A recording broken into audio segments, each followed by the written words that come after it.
Greetings, everyone, and welcome to Progressive Discussions. I'm your host, James P. Madonna, as seen on the web since 2007.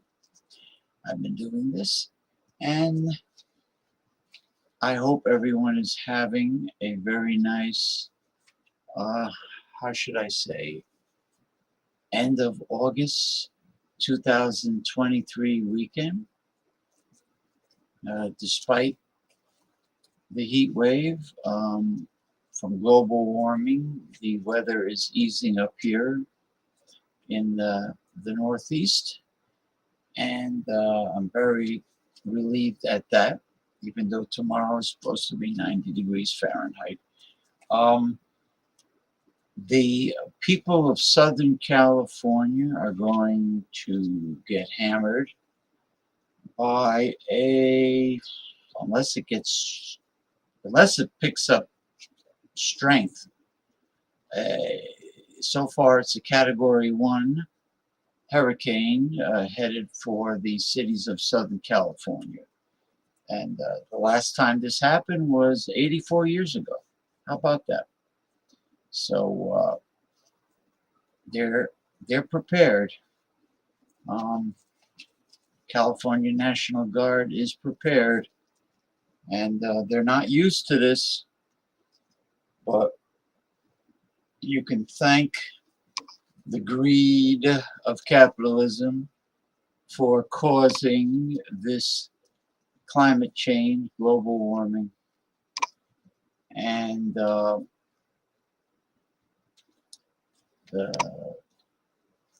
pretty soon we'll have baseball playoffs and the kickstart of the football season, the new football season. So I just want to say before I start the topics for this week's Progressive Discussions that the most overrated computer programmers have to be the imbeciles that invented, that created, and maintain a voice to text. You people suck. Okay. Of course, the many glitches of the internet, what can you do? It's like sailing. It's like the weather, especially if you're dependent on Wi-Fi. And I'm not using Wi-Fi. So I'm going to, let's see, let me start.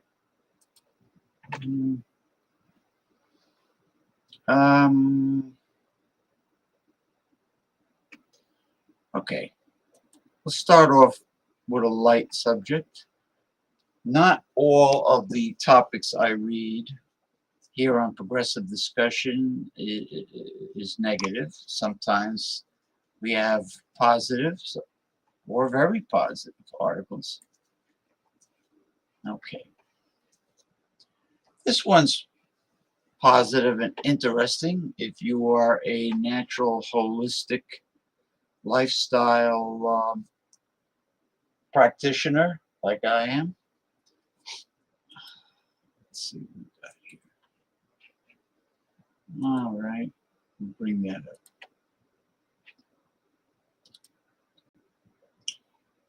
Yo. There we go. Aloe vera, the hidden powers of this natural pest control. All right, there's a cross section of aloe vera leaf with the inner gel. Excuse me. Aloe barbadensis, commonly referred to as aloe vera, has long been celebrated for its ability to treat skin issues, promote digestive wellness, and heal wounds.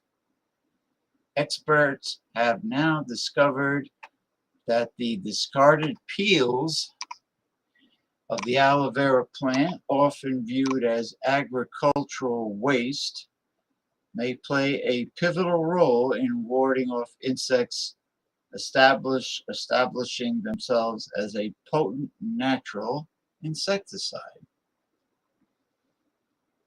Okay, the researchers will present their breakthrough at the fall meeting of the American Chemical Society this year. Okay, making aloe vera peels useful. It's likely that millions of tons of aloe peels are disposed of globally every year. We wanted to find a way to add value and make them useful, said Dr. D. Bashish Banyo Yeah, you know what? I'm just going to call him Dr. Band. Okay. Who led the study? Dr. Band. During a visit to a local aloe vera production facility, Dr. Band made an intriguing observation. While insects wreaked havoc on other plants, they uh, conspicuously avoided the aloe leaves. Aloe leaves, interesting. This observation led to a potential theory, and Dr. Ban asked the facility's CEO for permission to examine the discarded rinds in his lab. The CEO initially offered samples of the company's products instead. Yeah, because the CEO is a greedy fuck. At first he was not complying with Dr. Ban. Motherfucking CEO. Gotta love capitalism, huh? Natural pesticides. While a few enterprising home gardeners have employed aloe gel as a component of natural pesticides, often blending it with pungent ingredients like onions and garlic, the peels have been notably absent from these concoctions. On an industrial scale, these peels are primarily transformed into biomass to enhance soil quality in aloe farms. However, this approach is not without its environmental implications, as decomposing agricultural waste emits methane and other greenhouse gases, exacerbating the climate crisis. Focus of the study. Dr. Ban, recognizing the dual challenge of insecticidal demand and waste management, embarked on a mission. He set out to harness the potential of the peels as an insect deterrent, especially in regions grappling with insect infestations, and in the process make aloe production more environmentally sustainable. The goal is to recycle this waste in a meaningful way while making aloe production greener and more sustainable, Dr. Band said. Dr. Band. All right. His team from the University of Texas in Rio Grande Valley initiated their research by drying the peels to ensure that the plant's bioactivity remained intact. They employed a natural drying method, powerful insecticidal properties. Subsequent extractions revealed the presence of octocosane in the hexane extract, an established mosquitocidal agent. However, the team's further analysis of the dichloromethane extract uncovered even more potent insecticidal properties. Using sophisticated techniques like high-performance liquid chromatography mass spectrometry, they identified over 20 compounds. Among them, 6 stood out: octacosanol,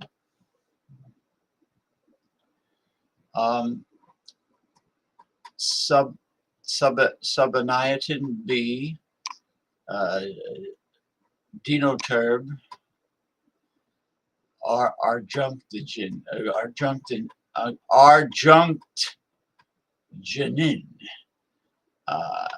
nanodecanone, and quilic acid, all recognized for their insecticidal attributes. Okay, let's see. Scientists are taking the leftovers from aloe production and turning them into useful chemicals. Aloe vera is farmed in huge quantities around the world as an ingredient for cosmetic and medicinal products. The leaves contain a gel that is commonly used to soothe and moisturize skin.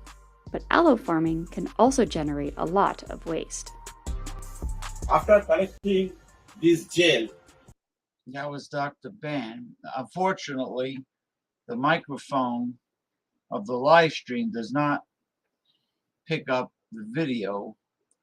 The rind or peels are thrown away as agricultural waste. So just imagine how many million metric tons of aloe vera peels are produced as agricultural. Okay. Yeah, there's no sense of playing the video, but you get the gist of it. At the beginning, they were filleting the aloe vera leaf, and it is the outer leaf that has powerful, effective insecticide, natural insecticidal chemicals, not to mention being one of the most powerful laxatives known to man. With the leaf, that is, the outer leaf. Okay.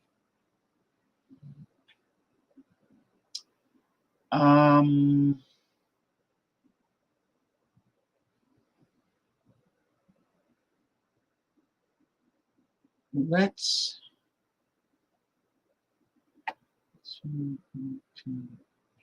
okay.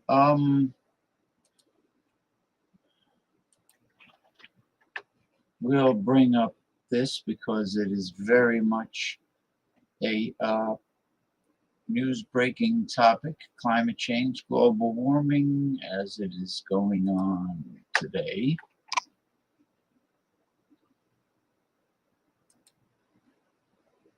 Okay.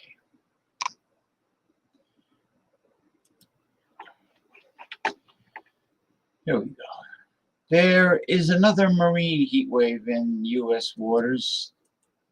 this time in the Gulf of Mexico. Record high ocean temperatures could affect peak hurricane season.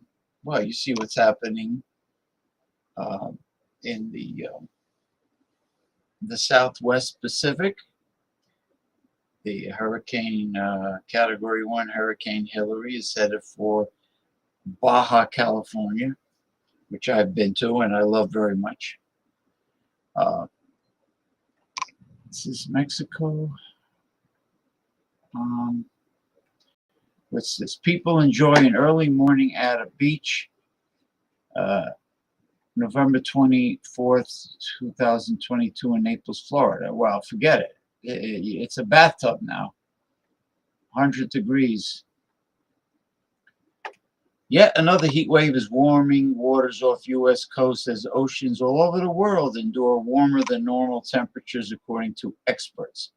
The Gulf of Mexico has become the latest region to experience a marine heat wave in addition to the northern Atlantic and the Atlantic waters off the coast of Florida, as well as other occurrences around the globe. Okay, more above normal activity predicted for a remainder of 2023 Atlantic hurricane season, NOAA says. Gulf of Mexico experiencing unprecedented ocean temperatures. Excuse me. Average sea surface temperatures across the Gulf of Mexico are the highest on record, and by a significant margin.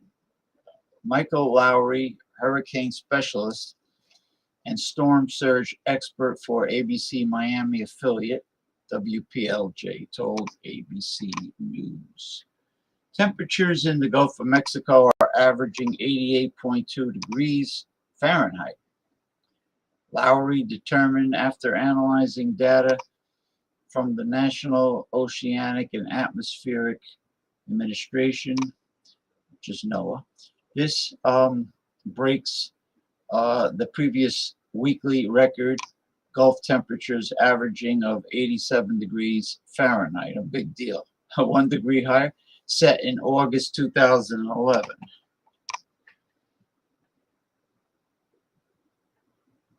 Okay. Wetlands are seen along the Gulf of Mexico near Louisiana-Texas border.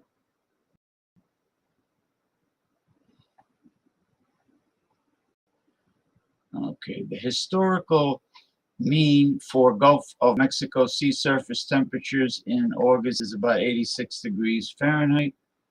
Chris Akibo, director of the Ocean Chemistry and Ecosystems Division at NOAA's Atlantic, Oceanic, and Meteorological Lab in Miami, told ABC News, well, they're not that far.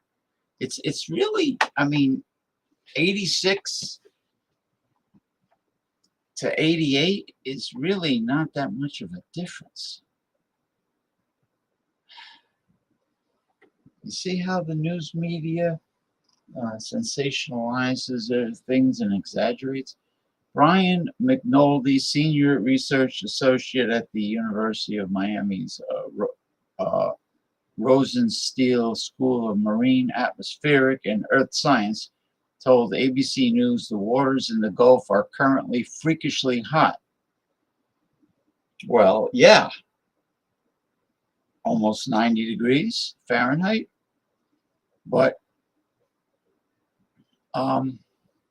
describing the temperatures as beyond what has been observed any time of any year, the fact that this area is about 1 to 2 degrees above average right now is substantial and significant, Keeble said. Okay, may not sound substantial and significant, but the experts have their reasons. Homes sit next to the Gulf of Mexico and Grand Island, the only inhabited barrier island in Louisiana. All right, and these people have a ringside seat, of course, to hurricanes. Climate change plays a role in amplifying the warm ocean temperatures in the region, making the marine heat wave more intense, Keeble further noted. Average global temperatures were up by 1.78 degrees Fahrenheit for the month of July, making it the warmest July on record. NOAA announced Thursday during its monthly climate advisory the record was set for the fourth consecutive month. Sarah Kapnick, chief NOAA scientist, told reporters ocean temperatures have a strong connection to climate change, with the United Nations Intergovernmental Panel on Climate Change previously declaring it is virtually certain that oceans have warmed unabated since 1970 and have absorbed more than 90% of excess heat from the climate system. Okay, record warmth, Gulf of Mexico, record average water temperature. There we are. Okay. The last 10 years were the warmest decade for ocean since at least the 1800s. Well, see, that's not good. Only the last 10 years of this century,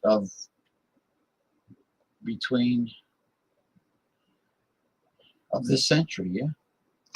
According to NASA, while last year marked the warmest recorded year on record for ocean waters and the highest recorded global sea level, while water is much more difficult to heat than land, it is also much harder to cool.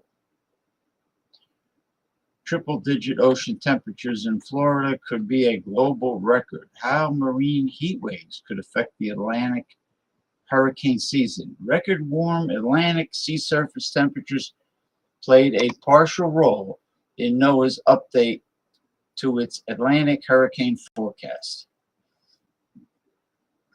issued last week, which increased the likelihood of an above normal season to as many as 21 named storms compared to a typical year average of 14 named storms. Now, we're not talking about what categories they're going to be when they reach landfall. You know, how powerful. The warm waters could also increase the rapid intensification of storm systems as they approach coastlines. With the record warmth, hurricanes in the right environment have a higher potential intensity and can more quickly strengthen, giving those in the path less time to prepare, Lowry said. The peak of the Atlantic hurricane season is approaching, meaning activity will likely pick up in the coming weeks. Currently, there is a chance a broad area of low pressure could form in the central or western Gulf of Mexico, with some slow development possible as it moves west by the middle of next week. Okay, strikingly warm ocean heat wave off Florida coast could decimate corals, other marine life experts say. Well, the corals are dying from being bleached. Coral reefs are suffering from the high temperatures. The warming has also decimated coral reef ecosystems in the region. A Caribbean-wide coral bleaching event could begin in a matter of days. NOAA announced Thursday in a call with reporters this will be in addition to the one that began destroying coral off the Florida coast last month. Since the Atlantic hurricane season has been relatively quiet so far, with just 4 named and 1 unnamed storms, there could be an additional month of heat stress in Florida as tropical cyclones tend to dissipate and redistribute the heat in the ocean. Derek Manzello, coordinator of NOAA's Coral Reef Watch program, told reporters on Thursday. It's really a beautiful thing. It's a beautiful part of nature. I've done many snorkeling. I've gone on many snorkeling excursions, and it's like It's such a peaceful, serene world to be in. The beauty. That's if you don't have any dangerous sharks around. Then your paradise will be over. Oh, my favorite reef to ever snorkel was off Key West. Sergeant Major fish swim around a coral reef in Key West, Florida. Well, that's probably the reef. July 14, 2023, superheated seawater off the Florida Keys has grown so perilously. Well, and here there's, I guess that's it.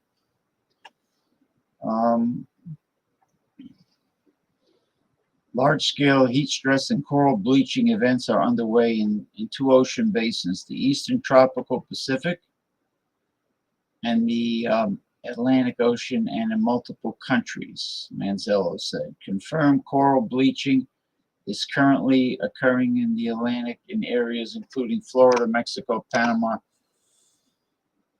Belize, Cuba, Puerto Rico, and the U.S. Virgin Islands, and in 5 countries in the Eastern Tropical Pacific, including Mexico, El Salvador, Costa Rica, Panama, and Colombia, according to NOAA.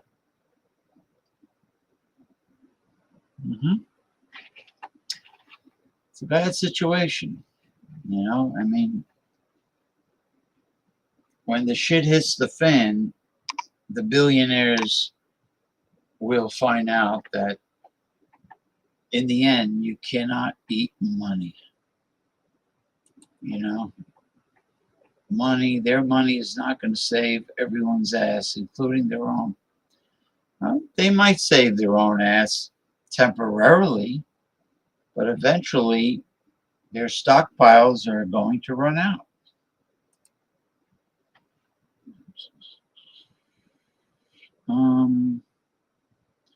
Let me see. All right, let me do this one.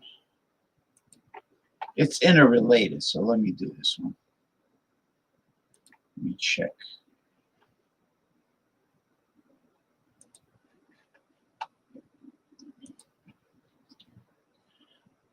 Oh, before I click on this, I just want to say that this is the debut of Progressive Discussions being live streamed on Twitch. Before that, it was just, at first, it was YouTube and Facebook, and then we went from YouTube and Twitter, and now we are live streaming on YouTube and Twitch. So, welcome Twitch. Greetings to all of you Twitchers. Does that mean you have involuntary spasm-like movements? Twitch? I hope not. All right, let's get into this. 40% of U.S. climate emissions attributed to richest households study.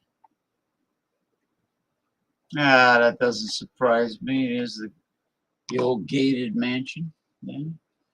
A mansion-style home is seen July 12, 2005 in Atherton, California. Right.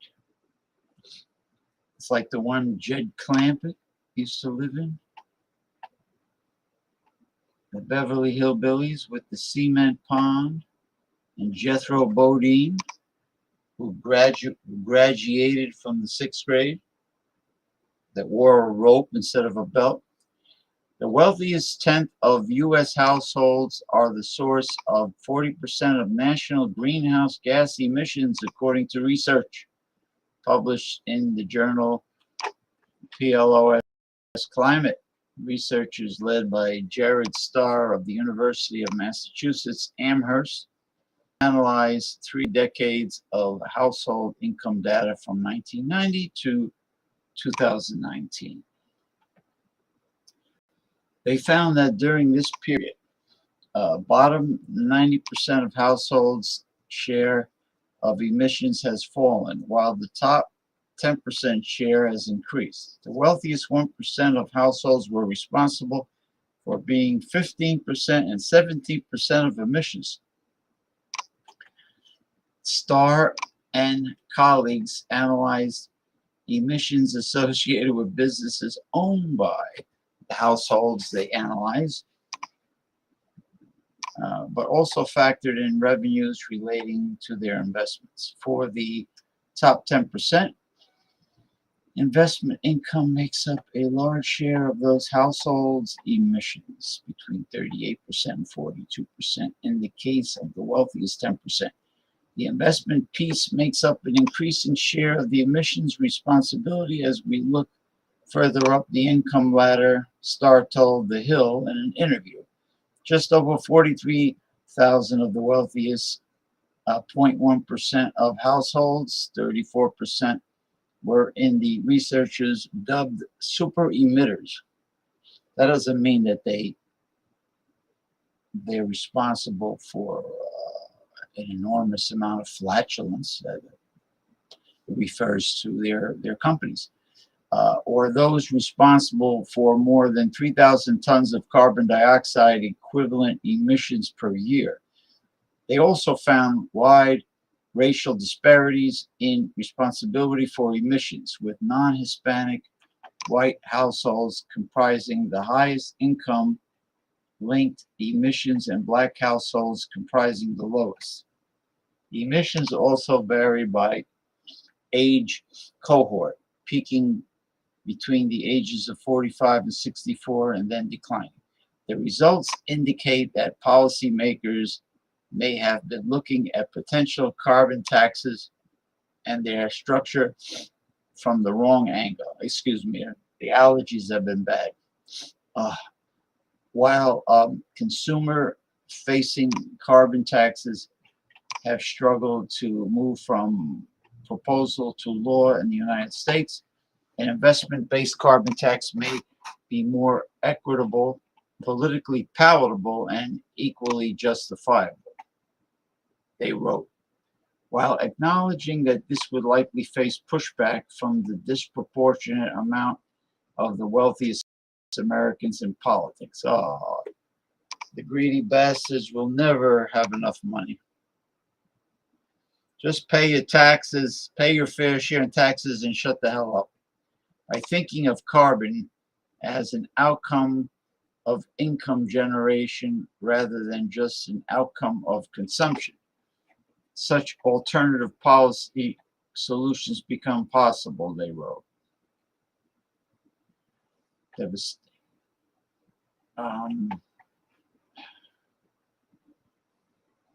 Okay, then it goes on and on and on about carbon taxes. How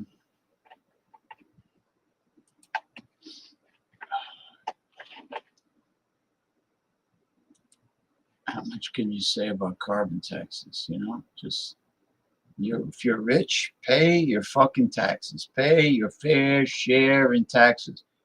And stop burdening the middle class, who are the backbone of the United States economy.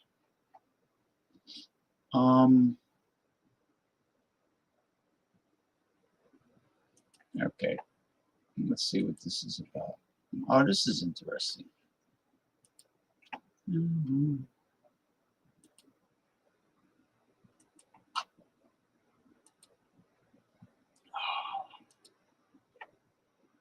MIT researchers turned concrete into an energy storing supercapacitor with one cheap additive. What if you can turn concrete into a viable and effective energy storage option? While that might seem a bit out of this world, that's exactly what MIT researchers have managed to do, according to reports from New Atlas. A paper on the new concrete supercapacitor is also available in the Proceedings of the National Academy of Sciences. According to this research, MIT researchers were able to take an idea from 2021, which said that you could store useful amounts of energy in concrete and scale it up effectively by simply adding a single additive to the concrete mix. The mixture thus became a combination of concrete, water, and carbon black.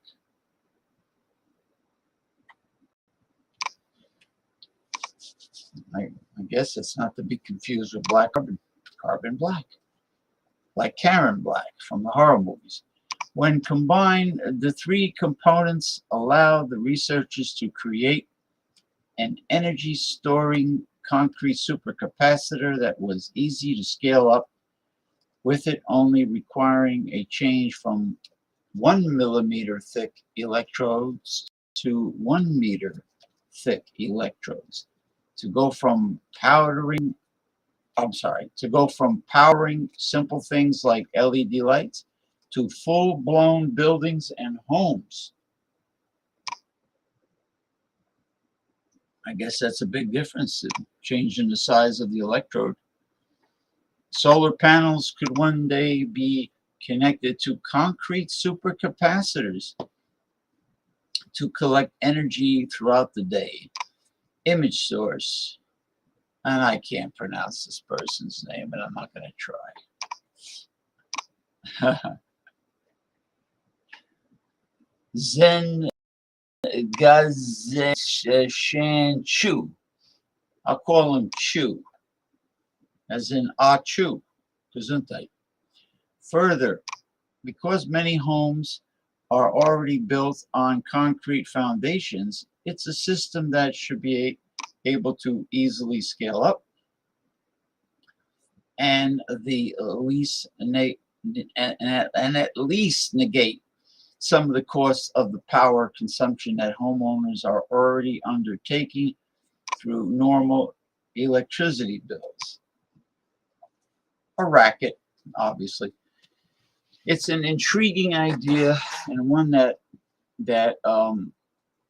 bodes well for the future of building and architecture, especially given that the researchers say a 1,589 cubic foot block of the concrete supercapacitor would be capable of storing up to 10 kilowatts, I believe, of electricity, roughly a third of the energy needed to power a home. From there, it could also be paired with next generation solar panels, and since concrete is available everywhere, it wouldn't be hard to incorporate it more widely. However, it's unclear at the moment just how effective this type of concrete would be outside, where it could get wet, so the experiment certainly requires some more thought and testing before widespread use. There's always a catch. There's always a catch. Interesting. There's always a by the way. You know, when Ralph Cramden said, by the way, when somebody says, by the way, that's the catch. Something negative is going to be brought. Now, this is interesting because, as you're well aware,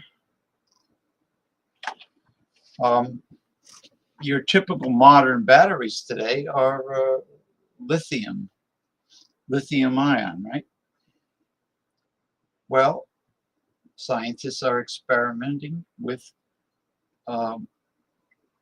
improvements to replace the lithium battery.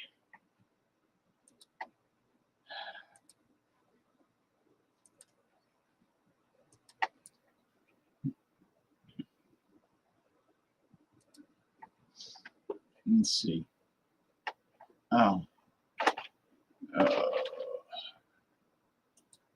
getting bombarded here with with bait and switch. Excuse me. Oh, man. Bait and switch, which means I'm opening up an article and they're bombarding me with all kinds of crap, getting me to go somewhere else so they can get me to spend money, so they can get me to part with my money. Here we go. Chinese scientists develop a high-performance, ultra-long life aqueous zinc oxide battery. They're working on replacements for the lithium battery all over the world. So I welcome anything from the Chinese scientists because they're pretty advanced. By Hefei Institutes of Physical Science, Chinese Academy of Sciences, August 15, 2023. All right, a research team has developed an advanced aqueous zinc ion battery with an enhanced cycle lifespan using a weak magnetic field and a new VS2 material. The breakthrough addresses the challenges of zinc dendrite growth and cathode material limitations. A credit to Mao Yongji. A research team at the Hefei Institutes of Physical Science of Chinese Academy of Sciences, led by Professor Zhao Bangchuan, developed a high-performance aqueous zinc ion battery with ultra-long cycle lifespan in a weak magnetic field. Okay. Aqueous zinc ion batteries are a low-cost and safe alternative to lithium-ion batteries with high theoretical capacity. Okay, still has to be tested. However, the limited electrochemical performance of cathode material and zinc dendrite growth on the anode reduces the energy density and cycle life of an aqueous zinc ion battery. To develop better aqueous zinc ion batteries, it's important to design high energy density cathodes and suppress zinc dendrite growth. All right. So it goes on, it gets very scientific. I don't want to scramble your brains and give you a massive headache, but it's in the experimental stage. And we all know how expensive the lithium-ion batteries are to replace. Anyone who has attempted to do so with their electric vehicle, unfortunately, found out the hard way. And also, when you go to the charging station, it takes way too long to charge the lithium-ion battery, and its range is, from what I understand, like a few hundred miles. I mean, it's okay, but it's not where it should be.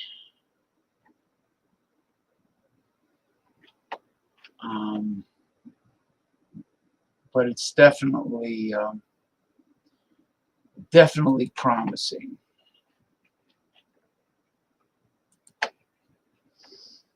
Okay, so we got here.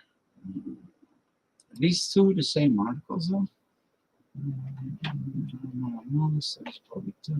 Hold on. Just want to make sure because the titles are the same.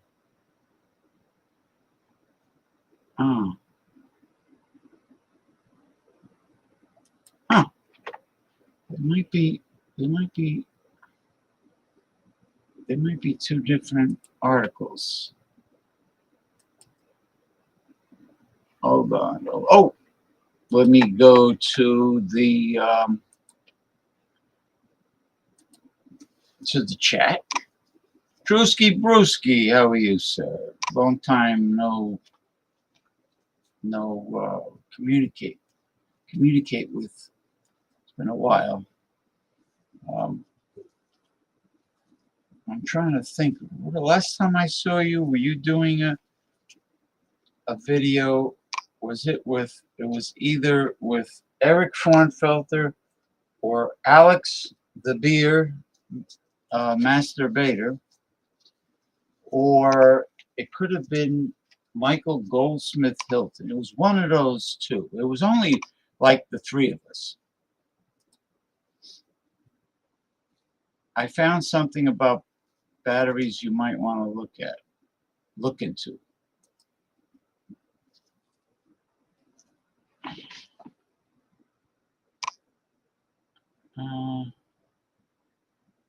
I'll check it out.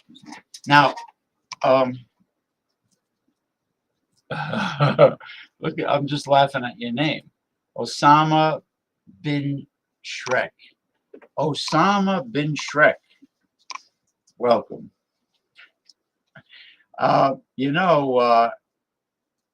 You probably are aware, right? Concerning what I just said about the expense of the lithium-ion battery and its shortcomings. But you gotta love science. Science continues to advance at a very fast rate, and it's science involving anything. It could be medical science, it could be the military, it could be in this case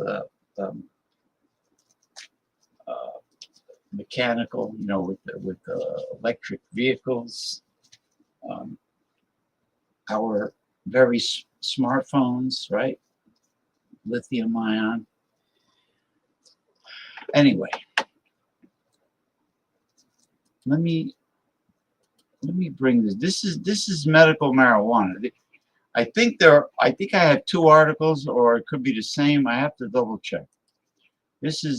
I have medical marijuana information. Medical marijuana is linked to improved quality of life and better job performance for people with neurological disorders, new study finds. And there is God's miracle plant, and I'm not joking either. What's all this shit? Medical marijuana use is associated with improved quality of life, including better job performance, sleep, appetite, and energy, according to a new study. Well, I believe it. Researchers at the University of West Attica in Greece, not to be confused with the Attica State Penitentiary in New York State, in Greece, published the study in the journal GNEDIS, Neuroscientific Advances, on Wednesday, following an analysis of survey data from medical cannabis patients with neurological disorders. Medical cannabis has been used to relieve the symptoms of people with various chronic diseases, the author said. Despite this, it has been stigmatized.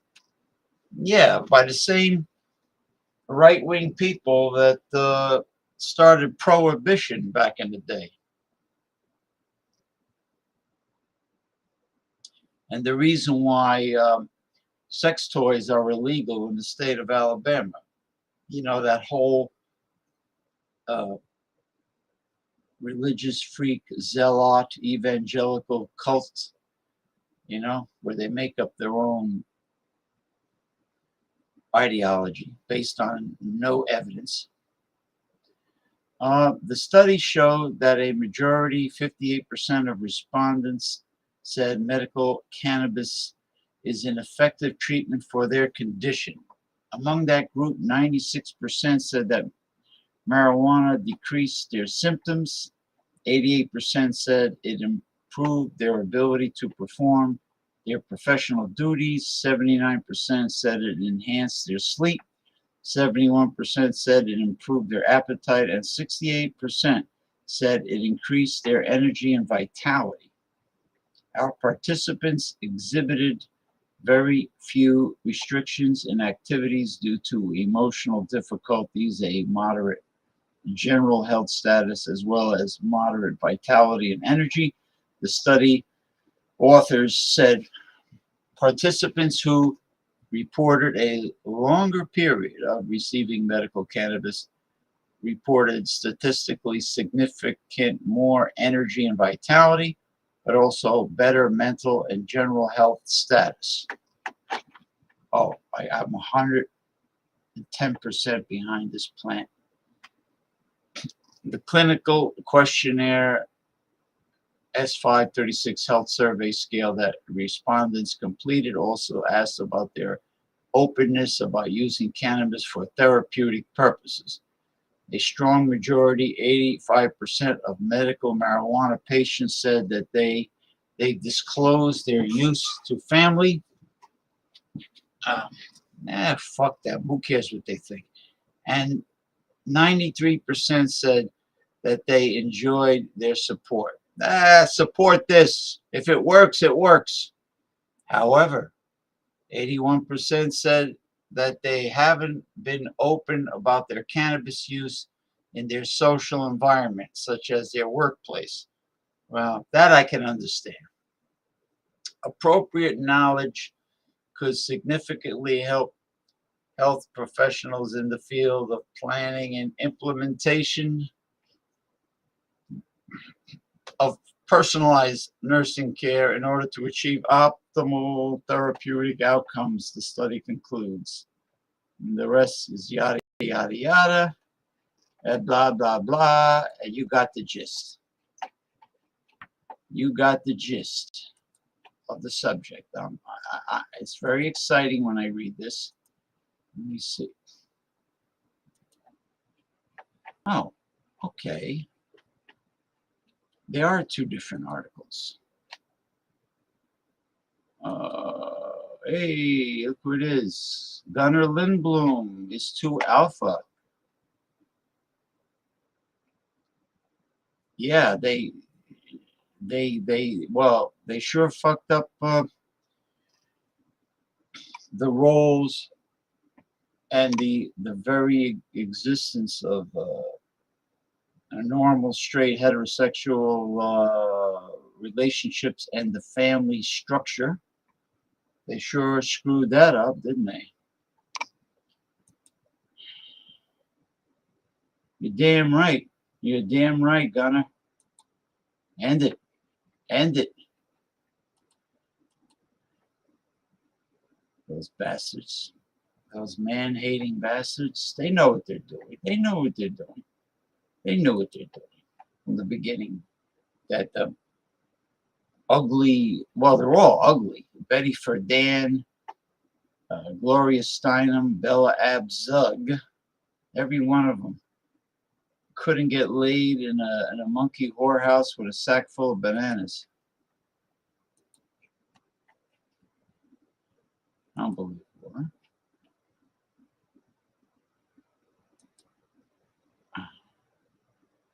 Everyone, yeah, they do simp to them. How about that?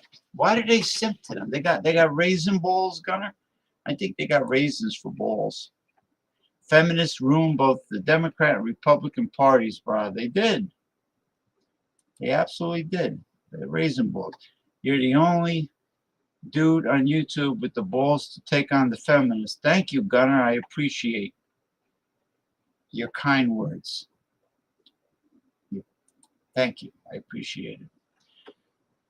Nah, I'm done with him, man. Nah. You talk to Mario Petrus anymore, bro? I saw him posting a few nutrition videos on YouTube, but he seemed to not doing much anymore. Well, I'll make a long story short. In 2012, I created a Facebook group called Holistic Health Talk with very good intentions. And down the road, Mario Petrus kept asking me, "Hey, Madonna, hey, James, could you do me a favor? Could you do me a favor? Could you make me administrator of Holistic Health Talk?" I said, "Let me think about it." So then I made him administrator, and then months or maybe a couple of years down the road, all of a sudden, he kicked me out of my own group. He was a co-administrator. I was the creator. I was the founder. So Facebook, if you make somebody an administrator of your Facebook group, that person can kick you out even though you created the group. That's not fair. So when I confronted him, I said, "What the hell are you doing?" He says, "Oh, you're a commie. You're a socialist." I says, "What? Even if I am, what the hell does that have to do with holistic health talk? What does that have to do with health and nutrition and fitness?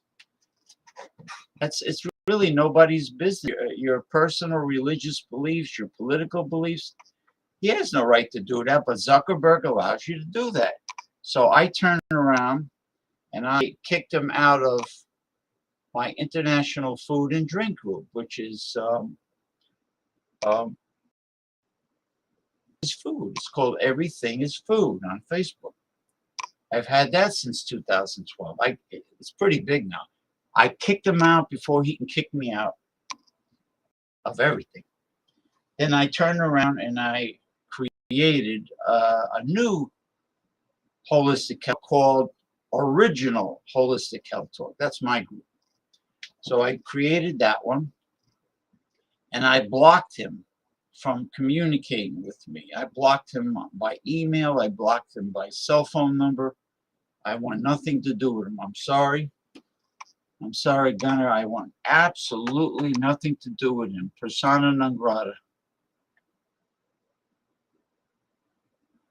Yeah, you know what? My buddy who normally co-hosts with me on the show, Mick Von Raven, he imitates him calling people a waste of sperm.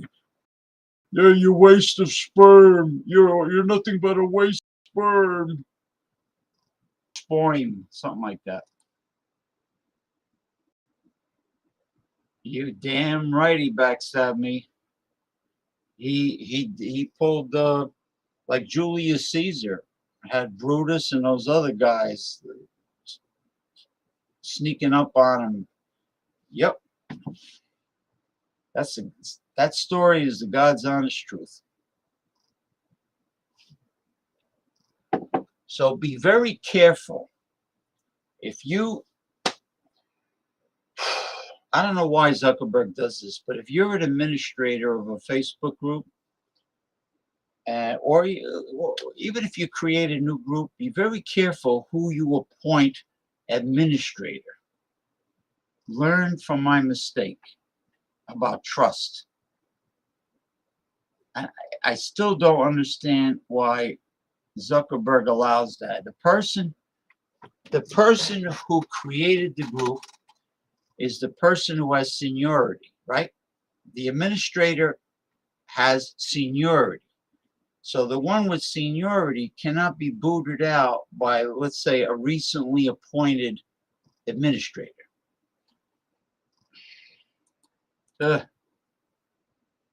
Sucks, you know? All right, let me get back to this. This is the last article, I think, so I'm just gonna, before I start sending out the links to my panelists. States with legal medical marijuana see significant and sizable reductions in health insurance premiums, study finds. Oh yeah, I believe it. A new study in the International Journal of Drug Policy found that states with legal medical marijuana enjoyed significant reductions in health insurance premiums compared to states where cannabis remained completely illegal. Yeah, like Ron DeSantis's Florida, the fascist. Analyzing a decade's worth of private health insurance data from the National Association of Insurance Commissioners, researchers determined that in the years following the state's implementation of a medical cannabis law, premiums dropped dramatically. While the reductions were modest, immediately following implementation, the study found that by 7 years afterward, annual premiums had fallen $1,663 compared to states in the control group. Similar reductions were seen after 8 years, $1,542, and 9 years, $1,626, indicating that the decline was fairly stable over time. Although the effect does not begin until 7 years post medical cannabis law implementation, the authors conclude there is a significant and sizable reduction in health insurance premiums in states that legalize medical marijuana. Excuse me. Due to the nature of insurance pooling and community rating, they add these savings are appreciated by cannabis users and non-users alike. Well, without boring people with insurance mumbo jumbo, and I know it's very boring.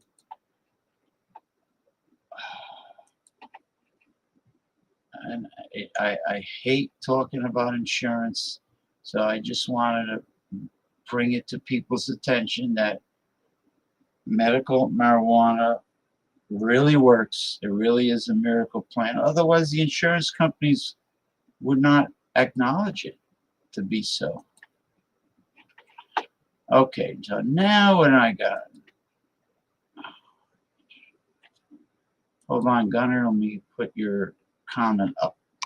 You think Petrus is working with Zuckerberg to try to shut you down? Hey, anything's possible. I have an open mind. Never know, bro.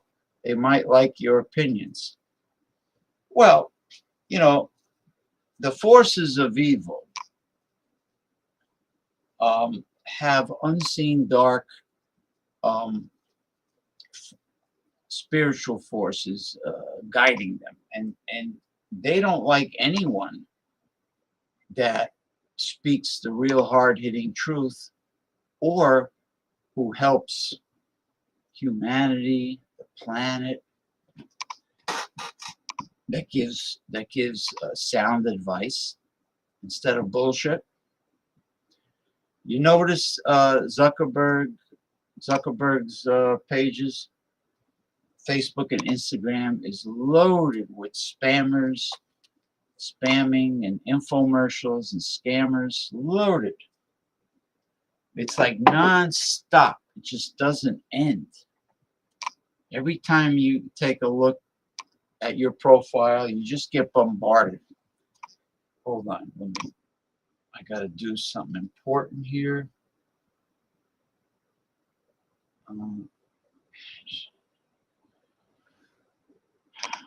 And I have to go inside just for like a little bit, about a minute, 30 seconds to a minute. So bear with me.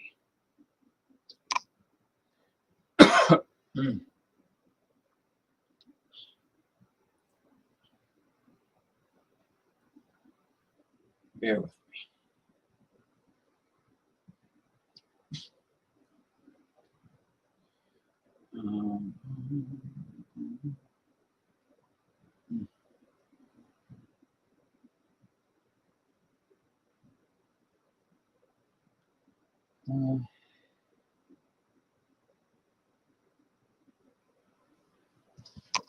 Okay, I'll be back in a flash.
Okay, I'm back.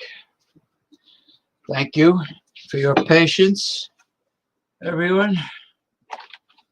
Thank you for your patience. Hold on, please. Good morning, Masumi from Japan. Good morning and happy Monday to you. It is now, I believe, 5:07 a.m. Monday in southeastern Japan, outside of Tokyo. So good morning to you, Masumi.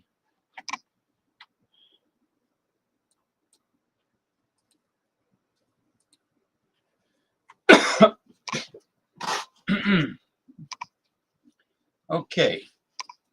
While I'm waiting for my panelist, my co-host,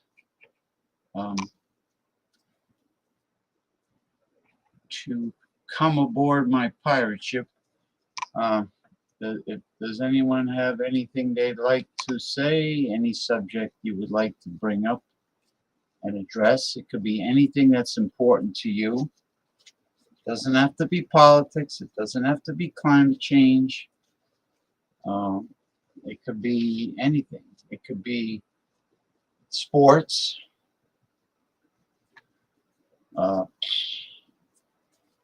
Pro wrestling talk. It could be health, nutrition, fitness, relationships,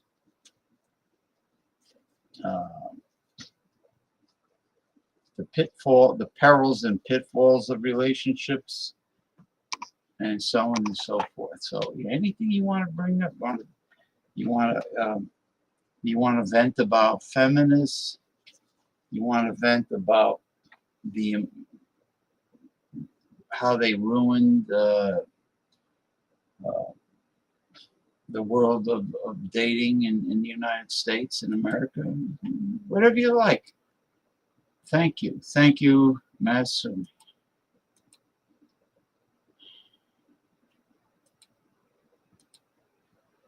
All right.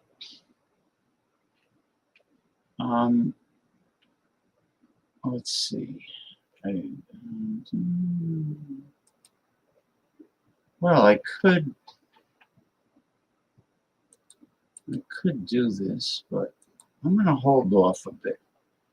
I could post the link to join the show in the public chat, but let me first wait for my co-host that is scheduled for this week. It won't be Mick Von Raven because Mick Von Raven went to a rock concert, which he rarely does on a Sunday. But today was just happened to be a Sunday that had a rock concert somewhere. So I hope Mick Von Raven is having a good time. And we'll probably see him back next Sunday. Okay. Let me check something here. Mm.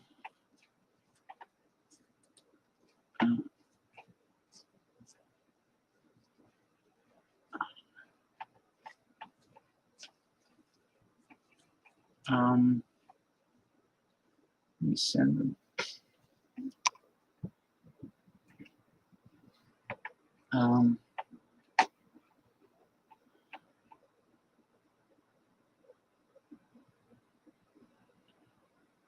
Infrastructure.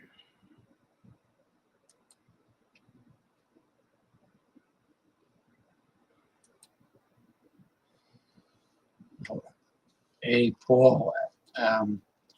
After you finish with your video report, if I'm still on the air, which I am now, I'm live right now on YouTube and Twitch. I'll send you the link if I'm still on the air. But do what you got to do, okay?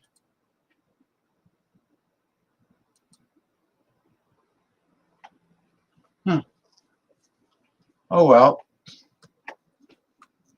Let's see. Well, the person that wanted to come on for about an hour hasn't seen the link yet, but they might see it soon. Hey, Mr. Ronnie S. How are you, sir? Ronnie S., originally from Long Island, now resides in Clearwater, Florida, which is outside of Tampa, a very popular place. Doesn't Hulk Hogan have a store, a gift shop or something in Clearwater? I hope the weather's good down by you. I hear the hurricane season might be really brutal this year. The Atlantic hurricane season.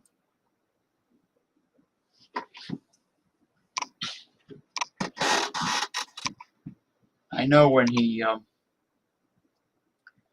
got taken to the cleaners by his ex-wife, Hogan, I guess she got the house. You see how the judicial system is? They in the United States they favor the woman, and the man gets shit. So Hogan turned around and he had another house built in the same, I guess, general area. But from what I understand, he's got some business in Clearwater.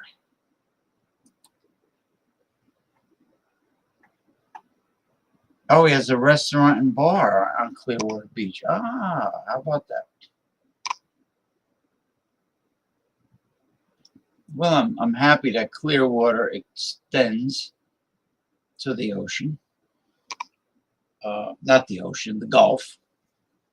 When you're sitting outside by the in-ground pool, by your condo complex, how far of a walk are you from the pool area to the beach of the Gulf, to Clearwater Beach? How far are you? Like if you took not a slow stroll where you're bullshitting with somebody. I mean, if you took a normal walk. Yes, his ex-wife got the house and he moved into another house very close by in the same neighborhood. Yeah, that's what I thought. That's what I thought. Oh, okay. You just saw the link. My co-host scheduled for this week's Progressive Discussions just saw the link to join, and here he is. I will bring him aboard. There he is, the one and only Ronald J. Tirio from southeastern Louisiana. Hello, good afternoon. I got the copper Moscow Mule Oh, mug. that's nice. I got a New York beer. Oh yeah, what you got? I gotta turn off the lamp so it doesn't glare. This is called White Tide. White tie and tail, like the Monopoly man. No, White Tide. Tide like water. Tie. Oh, and in Upper New York State. Rochester, New York. Oh, that's upper. That's by Lake Ontario. So it's a Belgian style white ale with orange peel and coriander, coming in at 5.4% alcohol, and it's produced by a brewery. Now they use an alias name on here, Rockwall Brewing. Yeah, but it's actually Genesee Brewing, which is in Rochester. Right, and this is produced for the Aldi store chain. So that label is specifically for the Aldi. Ronnie S says greetings to Ron. Hello, Ronnie. Nice smoke on this. He lives south of Clearwater in Largo, Florida. I guess you made the move. I guess there were good reasons why you made the move, but anyway, unless you moved directly there. Okay, so what kind of an aroma do you? Oh, it's like it's a lager, right? No, it's a Belgian wheat ale. Oh, but it's filtered. It's not cloudy. It's a little hazy. The aroma is not too bountiful. It's like a little bit of yeasty bread in the nose, but the flavor. I've been enjoying this. The flavor.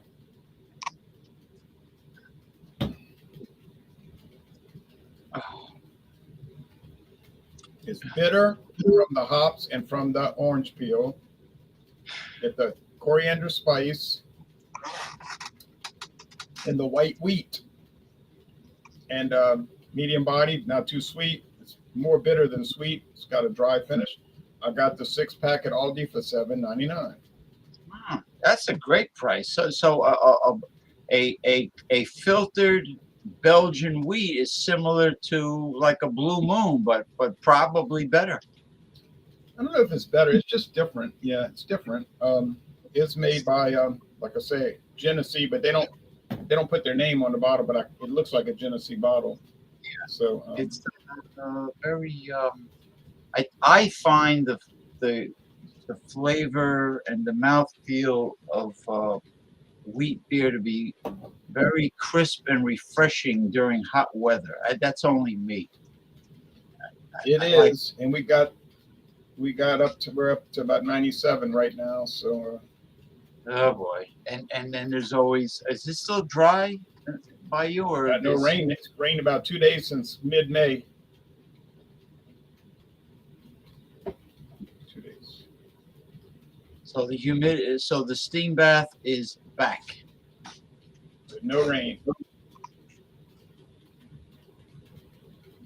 Yeah, I know Southern California, well, starting with Baja California, they're getting hit with like the first tropical storms in 84 years.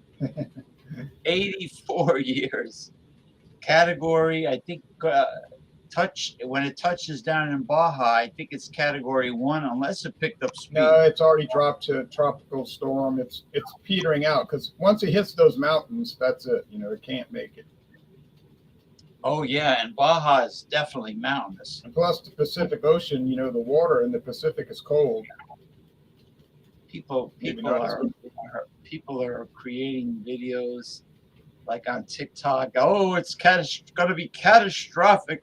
California is going to be hit with a catastrophic storm. Yeah, come on. No, it's a very mild storm.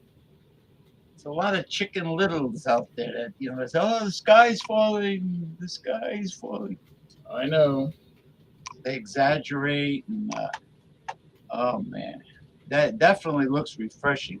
I got this from Amazon. This is the other ones were coated.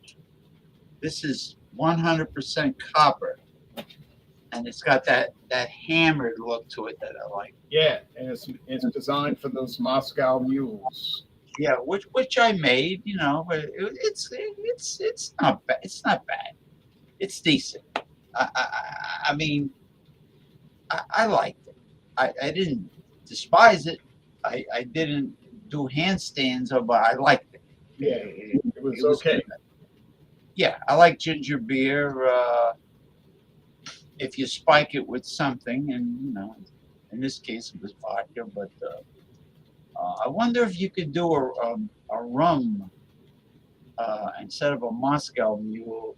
You call it a Cuban mule or something. You know, I wonder if you can put I like a white think, rum. I think that might be the case. Hey, where's Mick? Oh, Mick is at a rock concert, which is very unusual for Sunday. Mick is at a rock concert. Now, I wanted to bring up something, and you stop me if you think it's not true. But Yeah, he didn't go see he didn't go see Tay Tay, huh? T I didn't Swift. ask. I didn't ask him. I'll ask him tonight when I order my food to be Taylor delivered. Swift. Yeah, I'm talking about Taylor Swift. Oh, Taylor Swift. Well, she writes songs about her exes, right? She cries. Uh, she's got her face in the crying towel, and she's making money off Crying all the way to the bank. But she's generous. She gave her road crew, her entire road crew, $100,000 bonus each. each. That's how much That's money. nice of her. That's how much. No, That's how much money she's making. a lot of entertainers, a lot of celebrity entertainers are very selfish and cheap, and I really I raised my mug to Taylor Swift Yeah, for doing that was big that. news. They said that she was really taking care of her people, you know. So, Well, that's definitely a nice pocket change. she got so much money she can't spend it all. Well, you were going to say something if you want to know. If Yeah, well, I know Joel Osteen would never give his people bonuses like that. Yes, Ronnie, I have been enjoying the Pepsi with real sugar, but don't ever drink Pepsi with real sugar because you'll never drink that high fructose corn syrup version again. You know, I've been using a product called Sugar in the Raw. It's turbinado sugar, which is Oh yeah, I've seen it comes in a bag. it's dehydrated cane juice. The Hispanics call it panela with a P, because canela is cinnamon. Panela, P-A, N-E-L-A, dehydrated cane juice. So you get all the nutritional value of the sugar cane, which it's loaded with nutritional value. It really is, vitamins, minerals, and it's got the flavor of the molasses, and and it's very tasty. I like it. I can't. I tried stevia, which is also natural, but stevia has 0 calories and doesn't affect blood sugar. But I tried stevia, and there's like a bitter aftertaste, and this is the problem with some of them. Now, there's another one called monk fruit extract that they're selling now. I've seen that. I've seen it. Yeah, Ronnie needs to try it. Okay, now let me bring up this. Okay, I don't know if it's all right. The Joe Biden administration sent a total of $24 billion to help Ukraine, but for the American citizens who lived on the island of Maui in Hawaii, he is only giving $700 per household in a one-time payment. Now, I don't know how much of that is true, but that sucks. It's probably not really true. They're probably taking that out of context. And It could be, yeah. It was somebody.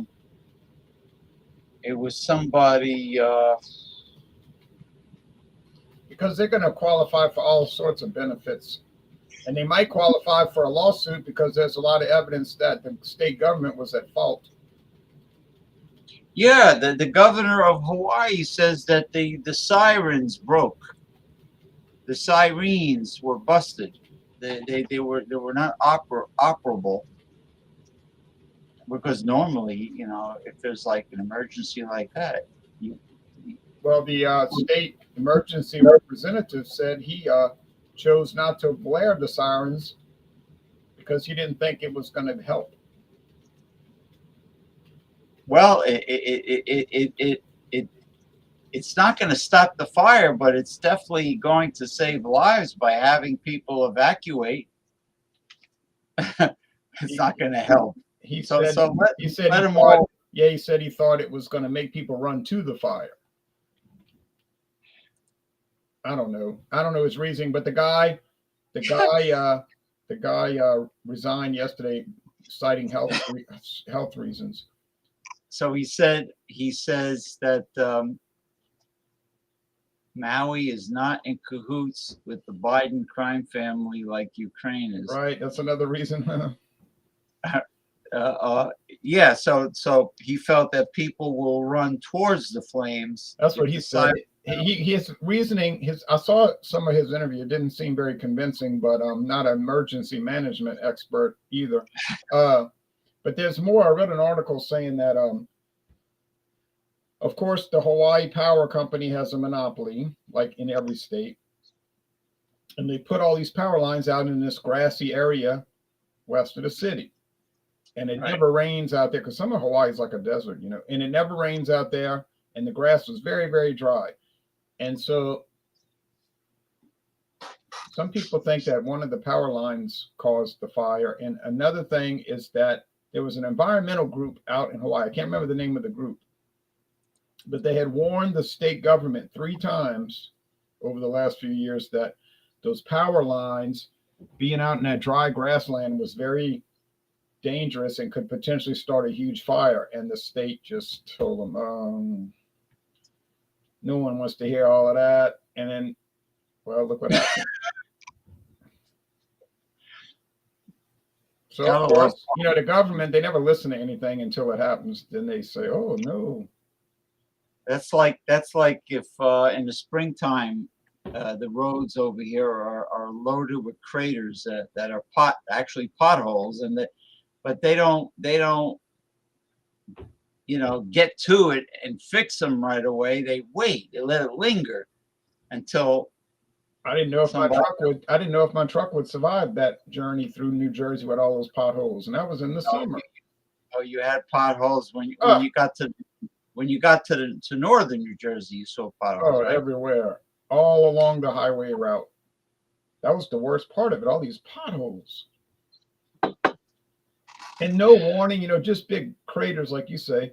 I'm thinking this is a shame, you know, a major highway like this with these big holes in it in the middle of the summer. That's because the politicians up here are too busy pocketing the loot, the booty. Yeah, now we have problems like that in New Orleans with potholes that they don't bother fixing either, you see. So those are not caused by ice, obviously. Those are caused by the ground giving way underneath into the marshy land, but it's still no excuse. They should fill them. Hey, I have a question. Where's I haven't seen Jason Cleveland on your show in a while. No, he got mad at me because I was complaining that he hasn't really participated on the show like he used to, and he says, "Oh, you don't understand my situation. I have a lot on my plate. I have to cut the grass, and as my kid goes to different games, I have to take her to the games, and then I go to watch the Seattle Mariners at the stadium, and then my wife and this and blah blah blah blah." I says, that's your choice. I mean, I don't think it's a hard and fast rule that just because somebody has a significant other that they have to totally give up all their hobbies and interests, you know. I said, Yeah. but it's your life, you know. So he got annoyed. I sent him an apology on his cell phone, you know, or audio. I don't know if he got it or not.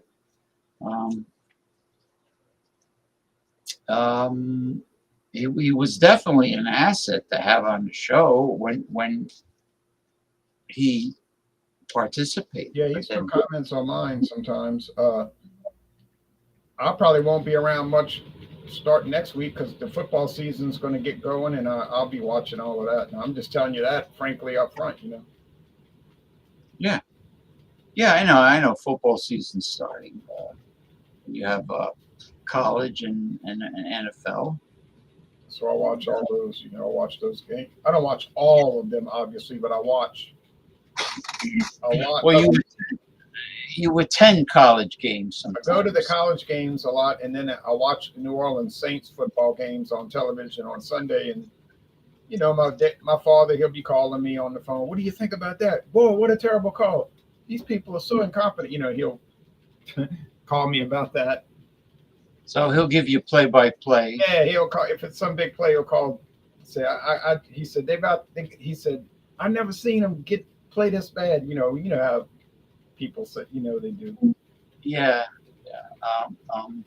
How was David Garlop doing? Is he hanging in there since his father passed on? Oh yeah, I mean his father had been sick for a long time, and it's a sad thing. But he was telling me about. I think his father got hurt in some kind of accident like 30 years ago. So he was basically sort of like disabled for the last 30 years and couldn't do too much. Had to kind of have help. So he wasn't doing too well, probably since he was in his late 40s. So it was just a matter of time. Yeah, New York Jets. I'm not excited about the New York Jets. Why? What is there to be excited about? I don't pay attention to them. Well, they got a new quarterback who was the starting quarterback at Green Bay for a long time, but the guy's pretty much washed up. So I don't guess he'll do too much at the New York Jets. Also, all the geezers end up on the New York team. Yeah, I don't know what they're saying. Oh, he's going to be such a great player. And I'm thinking, all that guy did was complain all the time. Aaron Rodgers complained so much. It's like with the Yankee fans are so livid.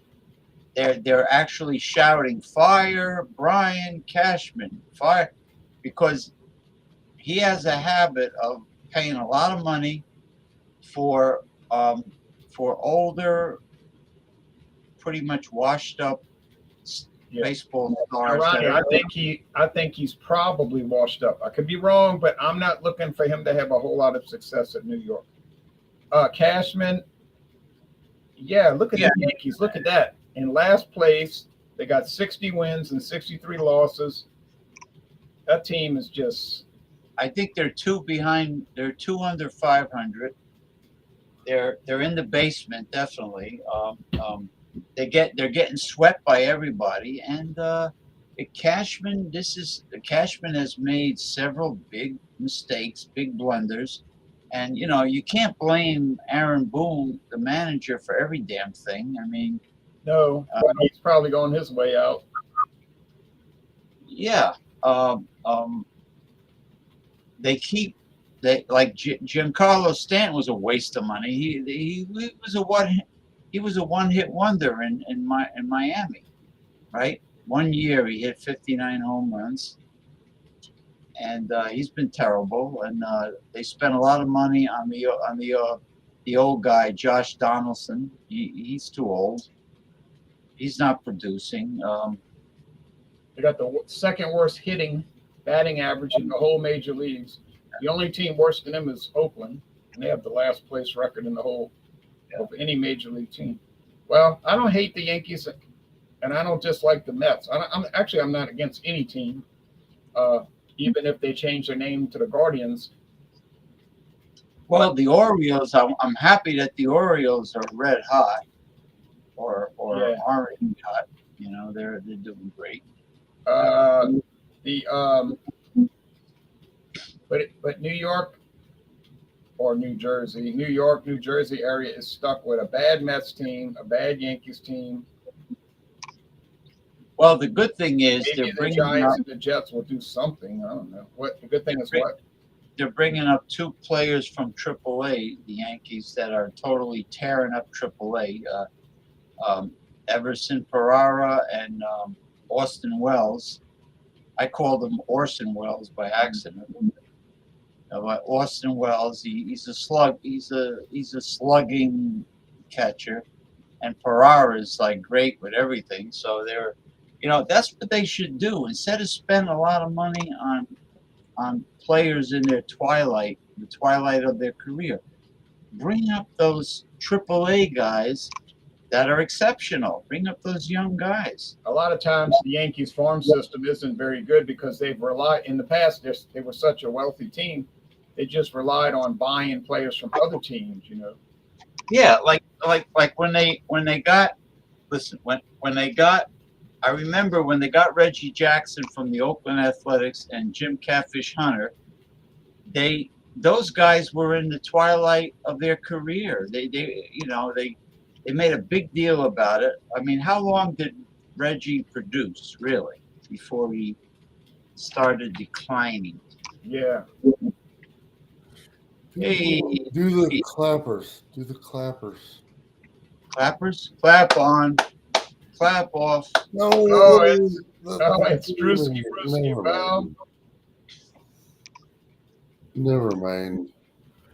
You know what I'm talking about, though. The thing you do with the thing.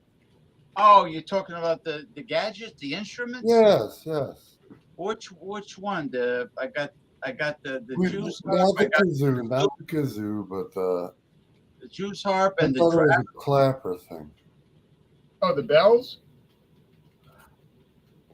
I don't. Never mind. I got bells. Do them both. Do them both. I love them. They're all in a drawer. I got to get them all. Well, never mind. Don't bother yourself. I'll get them if you want. Don't bother yourself. I was just being a bugger. How you guys doing today? Fine. Okay. Is everybody doing good? You joined do you remember joining my show earlier today? Yeah. Ron, thanks for having me. I'm still drinking. I'm still on the. Oh boy, you might want to cool it. Might want to drink some water the rest of the evening. I would, but dude, I found out a friend of mine, a fellow YouTuber. What do you do? Pass away? Yes, and I don't think in a very good way either. Uh-oh. I remember. Is this somebody I know or not somebody I would know? No, 8 Camel. His name is 8 Camel Toes. No, I wouldn't know him. I remember meeting Drewski one time when he was like 110% sober, and he's quite a smart young man. He's a sharp cookie. I'm 9 sheets from the thing, but I appreciate you having me, and I'm gonna do a shot, and I'm not in the best of moods, but like, hey, I'm in high spirits. I wasn't this guy's best friend by any means. I'm an asshole. He was a bigger asshole. Uh-oh. He was a bigger asshole. If that makes any sense. But he was I got to know him a little bit, and we talked, and we had a couple of freaking moments where we were like, we sat down, and we had a good cry together, and I don't want to get What was it? What was the cause? emotional, but What was the cause of death? They haven't even disclosed it, but I know it was suicide. Yeah, it was. That's I just that's don't know what exactly way he did it. the most avoidable cause of death of all. It's a shame. Uh, there's always, no matter how bad things get, there's always a glimmer of hope.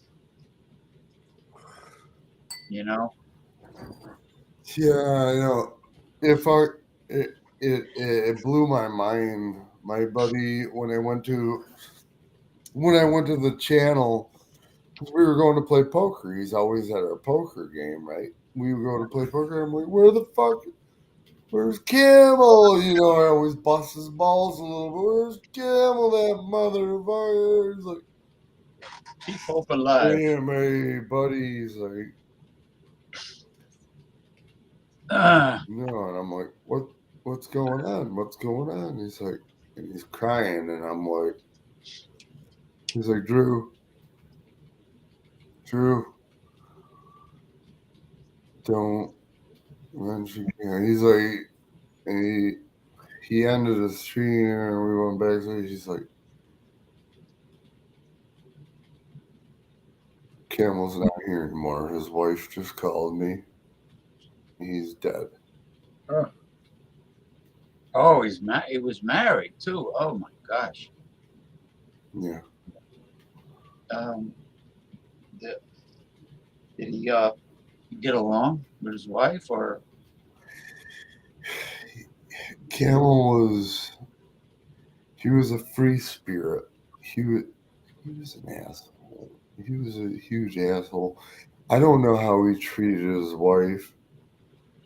He had an African American wife, you know, and which Yeah. you know that isn't. I'm not saying anything about that, Well, but apparently things weren't going well over there, and financially, he worked in the healthcare business.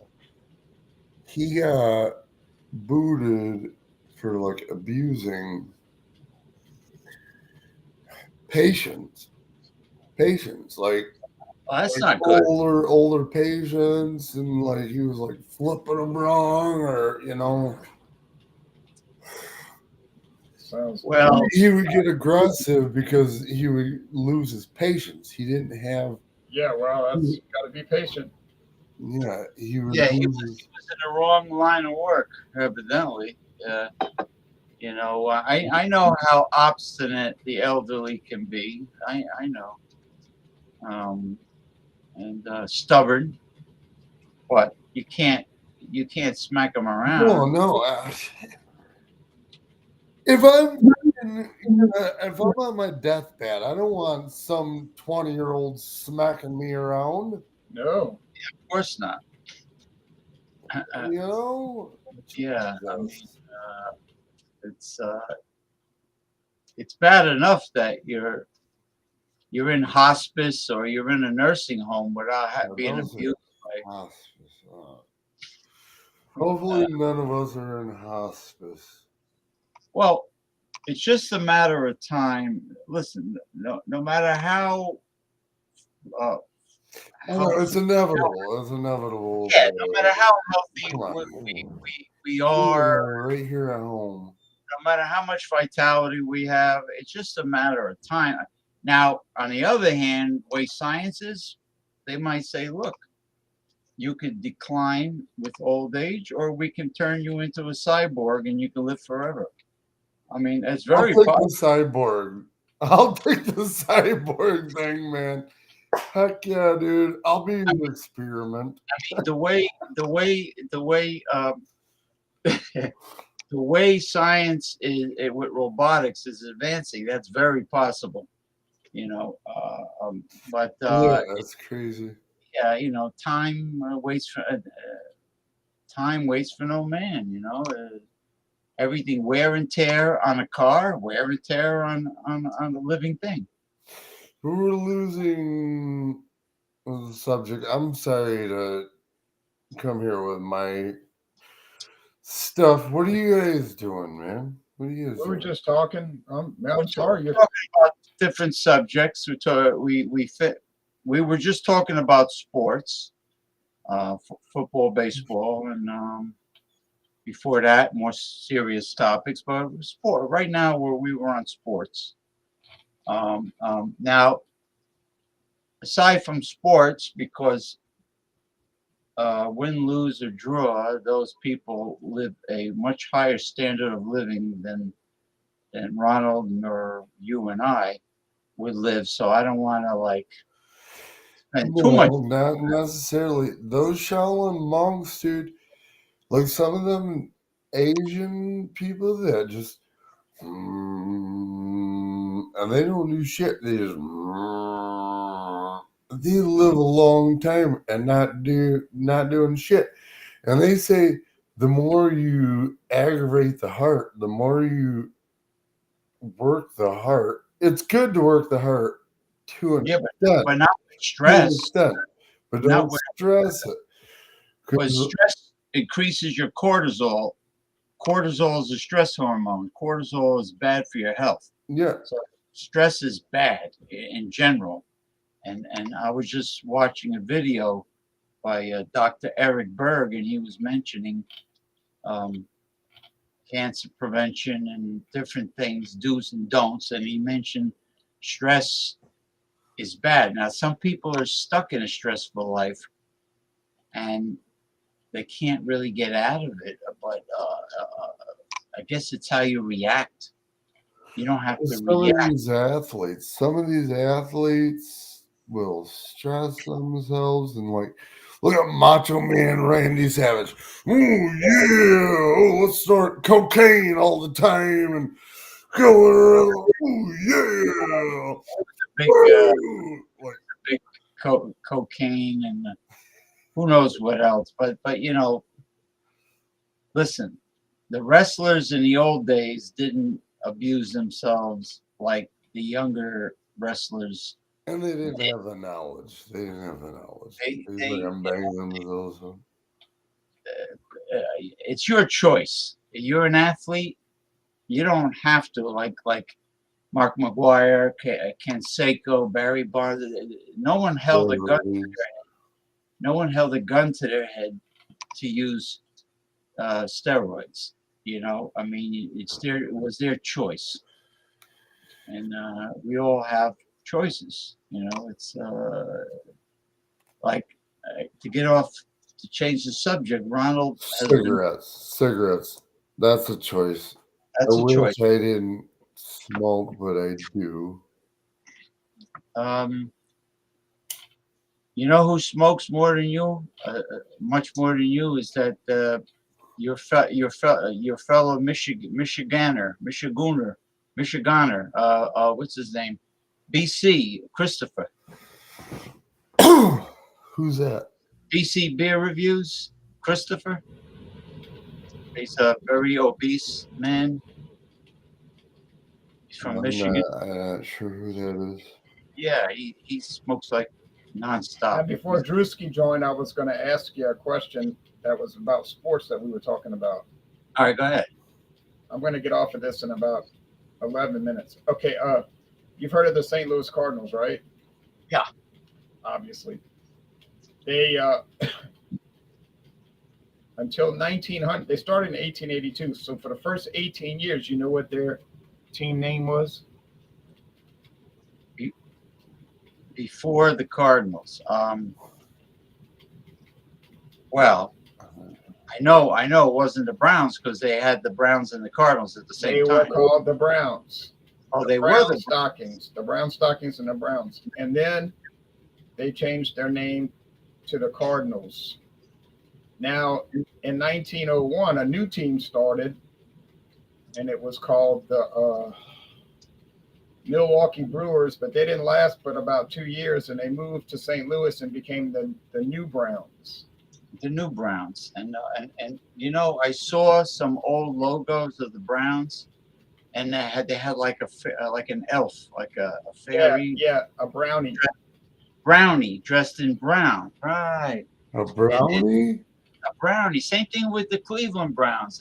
The old logo was a brownie, which is a like a leprechaun, you Yeah, know, and brownie's like an elf. Yeah. is an elf. I thought you meant like a brownie, like a square treat, like a No. brownie.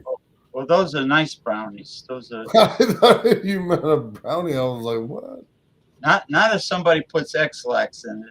That's you know, but brownies are good. Yeah, but not a brownie. How could you get somebody to take? I guess they stop using a logo because you can't get your opponent to take you seriously if you got Well, this. hold on. Ron was. All right, Ron? No, so I was going to say the St. Louis Browns became the Brown Stockings. Brown Stockings later, they became the Cardinals. Then the Milwaukee Brewers moved to St. Louis and became the Brown Stockings or the Browns. And then in 1954, they moved to Baltimore and became the New Orioles. That's true. The new Orioles as opposed to the old ones that they didn't promote like Yeah, they should. it's interesting to study all those changes, you know. Yeah, I posted the history of the old Orioles becoming the New York Highlanders. The whole detailed story. The Indians. We can't call them Indians anymore. No, you can't say the Indians. Yeah. Yeah, even though it's a 75-year-old team, right? No, they started in 1901, so they're a 22-year-old team. The Indians, yeah. The Now the oldest team has to be the Cincinnati Red No, Stockings. that's a myth because there was a team. There was a team in 1869 called the Cincinnati Reds or Red Stockings. They only lasted 1 year. They were a professional team, but you know, we talking about getting paid $20 a game. You know, that's professional back then. You had to Right. have another job, you know. But And instead of mitts, they used like work gloves, like leather work gloves. right, they didn't have catcher's mitts, and so they didn't have any gloves in the outfield. They were just No, I think they pitched underhand originally. and the batter. And back in the 1800s, the batters could call the pitch. They could tell the umpire, tell him to throw a fastball. And the Oh, umpire would say, "Throw a fastball." That's Yeah, ridiculous. that got changed, you know. But That's funny. so it's interesting learning about these teams like the let's say pick any. Well, when I used to teach geography, I would use baseball and football as geography teaching tools because I would tell the students, you know, most of these names have something to do with the geography of the city or the history of the city, and then they would get more interested in it, you know, instead of just Well, the Brooklyn Dodgers were originally the Bridegrooms. The Brooklyn Bridegrooms became the Trolley Dodgers, who became the Dodgers. right. The Giants are a very old team, actually. The New York Giants. Yeah, that's right. My history teacher was the one person that everybody hated him. Everybody hated the history teacher. And the history teacher was the one teacher that I actually got along with. Language and history I could do, you know? But like math and everything else, I used to try to make history interesting. Even the history teacher hated me because, dude, I'm not gonna lie. When I was young, I was ninth grade. I got kicked out of school my freshman year because Mrs. Ryerson, my ninth grade math teacher, was married to the science teacher, and Mrs. Ryerson liked me like And There's a lot of finagling going on. Nobody got. and Mr. Ryerson knew it. Well, Mr. Ryerson right now is our superintendent. Oh, Yeah, he became the principal. Now he's the superintendent up there. kind of worked out. Listen. What happened was he was a science teacher, and he kind of knew Mrs. Ryerson liked me. I had a special thing for me. And I was in science class one day. I was thinking, I was like, Kovac, get out there. I was like, so I go out there by the lockers. I'm like, and he's like, he got in my face. And I wasn't gonna take a shit. I said, he like got in my face like in a weird way, and like I'm like, and I stood up. I was like, "Don't you ever get in my fucking face like that ever again." And I told him straight up, "Don't you ever get in my face like that again." He's like, "Excuse me?" I said, "You heard me. Don't ever get in my fucking face like that ever again." He's like, "Go to the office." I was like, "No, I think you better go to the office." He went to the office and then we had a big parent-teacher conference, and I had to go to an alternative school. Alternative school. He's the one that And got. then I went to the alternative school, and guess what happened? What? My first year, You got student of the year. Chris Bushbacher brought guns to the school and freaking held the teacher hostage and shot himself in the fucking head. Oh, jeez. Sound like a somewhat Are you- unstable person. Are you outside of Detroit? I'm gonna tell you guys right where I live because you can look this up. Caro, Michigan. Caro, Caro, Michigan, and look up Carroll Learning Center shooting. Oh well, I'm sure I believe that. I believe you. Well, yeah, I have a feeling there wasn't a whole lot of learning going on at the learning center. no. Now, But I Ronald. knew Chris. I knew him very well because he was. But a girl, I was supposed to be in that class that hour, but Tim said, "Don't go. Don't go to that class. Don't go. Don't go to that class." He told us, like, don't go. And we all skipped school to smoke weed.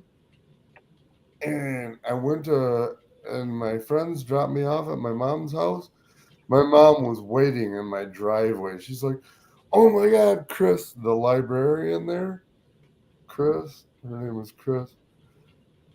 And she called my mom because they were friends. She's like, "Is Andrew there? Is Andrew home?" Chris is in the school. He's fucking holding Joe Gottler hostage. And fucking Listen, you gotta sober up next time. I feel bad for your friend. You know, really, I'm sorry. I'm sorry for your friend, but definitely feel better, and very sorry to hear about what happened. I'm sorry, guys. I'm sorry I brought that Yeah, up. I want to talk to Ronald about the culinary delights of life. Okay. Oh, I'm I'm not sorry. going to be on much longer, but let me ask Drewski something. I was going to ask him if you ever heard of Cross City. Oh well. All right, here, ask him. You ever heard of Cross City, Michigan? Oh, Cross Village. Cross Village. Crossville, is that in the UP? No, it's close to Mackinac City. My grandmother's first, Mackinac? Okay. yeah, my grandmother's first cousin used to live in Cross Village. Okay. Yeah, he lived in some like some little cabin and yeah, way out there. He came to visit a couple of times. Yeah, like Mackinac Island. Yeah. Okay. Yeah. Okay, I was always wondering. Yeah, Ronald posts, for those that don't know, Ronald posts many great food and restaurant photos and sometimes articles on the food group. Everything is food, so I just want to thank him for that. And lately he posts. Thanks, guys, for having me, man. I didn't want to be a drag, dude. I wasn't trying to be a Well, drag, dude. I'm sorry. No, I understand that, your friend, even though he was who he was, he's still your friend. And suicide is bad. It's a bad way to go. It's a bad way to lose somebody. before I get off of here, you are talking about the food, and how'd you like that good looking soft shell crab on top of those shrimp? Yeah. That shrimp pasta. That's a local place around here. Oh, man. Now, I can picture many things with soft shell crab. I can picture soft shell crab with on fettuccine alfredo. I can picture, a soft shell crab, um, maybe scallops if they're available in franchise sauce with linguine. Uh, it's you know what I haven't had in a long time. I don't mean like fast food. I mean done the right way. Hush puppies. Oh, You right. know, Yeah. as the corn cakes with the onion. Cornbread. Yeah, the cornbread. They have some good restaurants around here that have hush puppies. Oh, yeah. I think they put minced onion. Yeah. Some of them put jalapeno in it. Yeah, like what I did. Now, this was an experiment that was very successful. You know how? All right, people make egg salad, chicken salad, tuna salad, salmon salad, and you can't call it salad. To make sandwiches, you can't call it salad if there's no crunch in it. You got to have celery. Yeah. Celery is a must. So, as an experiment to save money, and also the fact that it has a lot more omega-3 health fats. It's higher in omega-3 than even salmon. I got some jack mackerel packed in water, spring water. Not the one packed in oil. You got to get the one packed in water. So they come in about 1 pound cans. Yeah, I've seen that. And they're very low priced. So I got some jack mackerel, and I made jack mackerel salad, with the mayonnaise, and I used imported curry, garlic, onions, and chopped celery. I peeled those terrible stringy fibrous. They're like strings. I peeled the celery, and I cut it long way, and I minced it. But it was delicious.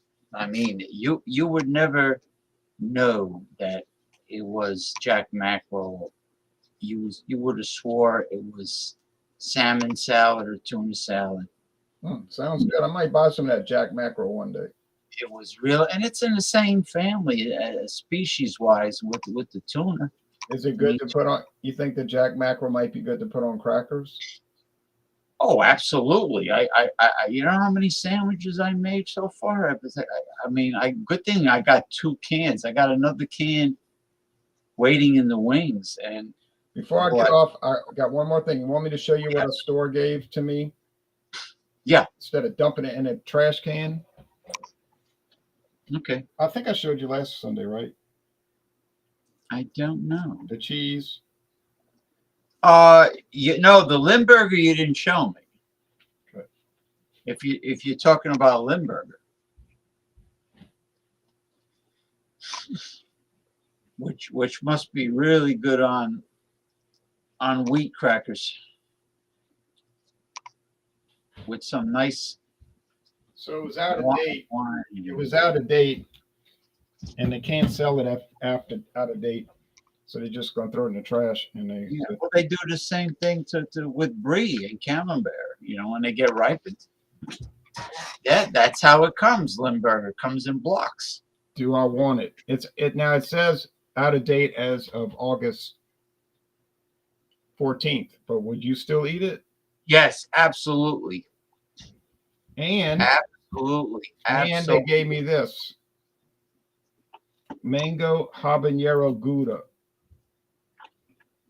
Oh, oh. Also out of date, but it looks like it's good, doesn't it? Yeah, I mean cheese, as long as it's kept at the right temperature. I mean, if it if it ripens and becomes more aged than the average customer would like, it actually improves. I love the taste of very sharp, ripened cheese. There's certainly no downside for me because I didn't pay for it. And here's some good stuff I bought at Aldi. It's from Denmark. Oh yeah, the I know their version of Spam comes from Denmark. That I know. After I got it out the tin, I put it in a plastic bag. Hold on. Get a bird's eye view. Is that the luncheon meat? Their version of Spam? No, it's corned beef. Oh, it's a solid corned beef, not the hash. No, a solid block of corned beef. Oh, that looks nice. That was for $2.89. And their frozen hash brown potato patties are from Canada, and they're really good. Yeah. And they're so inexpensive. I mean, it makes an excellent side dish with eggs. You know, instead of making toast. I mean, you could still make toast, but I've been using this guava marmalade, which was also pretty low priced. I tried to get some friends to eat the Limburger, but they don't want it. They only eat Kraft singles. You kidding me? So they'll eat processed, fake, phony, fraud cheese called Kraft. That's like eating Velveeta. They'll eat Kraft singles all day, but they won't touch the Limburger. But they won't touch real cheese. Nope. Well, hey, more for you. I mean, that Limburger, if you keep it in a Ziploc or something after you open it, put it in a Ziploc. That Limburger should last you quite a while. Yeah, put it in that plastic, and the other, it lasts. It doesn't go bad. All right, well, take care, and see you sometime, I guess. Yeah, I'm gonna bang up the show soon, and order decide what I want to order to be delivered. I don't know, Chinese or calzone or something. All right, I turned off the lamps because it was making me hot. Plus, yeah, hot and glaring. Yeah. Yeah, glaring. So, all right, you take care now. Thank you. Bye bye. Have a good Sunday. All right, thanks for inviting me. All right, that was nice. We had Ronald J. Theriot and Drewski Brewski, even though he hasn't been in the best of spirits, or the spirits took control of him, let's say. We had some good topics on this week's show. I hope my right-hand man and co-host Mick Von Raven is having a good time at the concert. I will talk to him later on. So is anybody out there right now want to discuss anything? Any subject that's important? Just post your comment here in the chat section.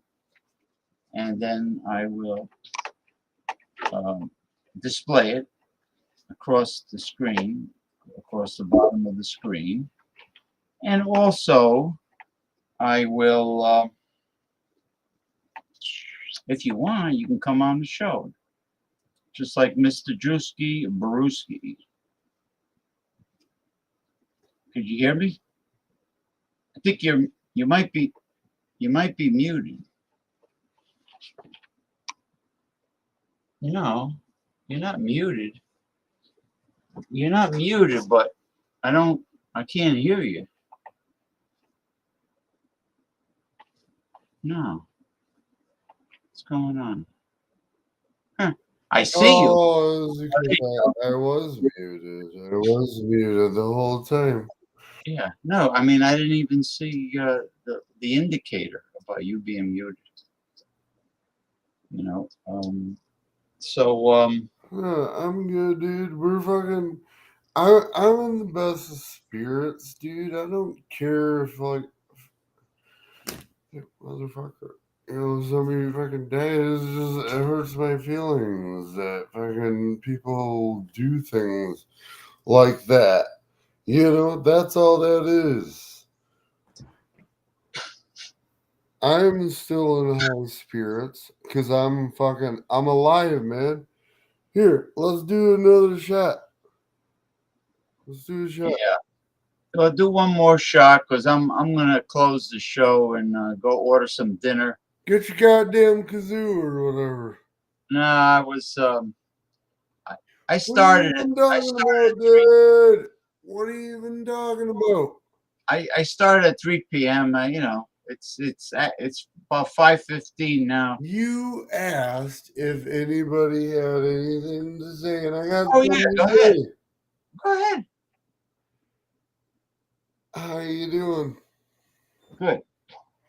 All right, and let's do a drinky poo. What do you got? You got two glasses. You're right, and that doesn't even. I usually chase it with Coke, and that usually has Coke in it. There's no Coke left, dude. Or it's Yeah. usually RC Cola, to be honest with you. Well, what you have any particular subject aside from what happened to your friend? You have any subject that's on your mind?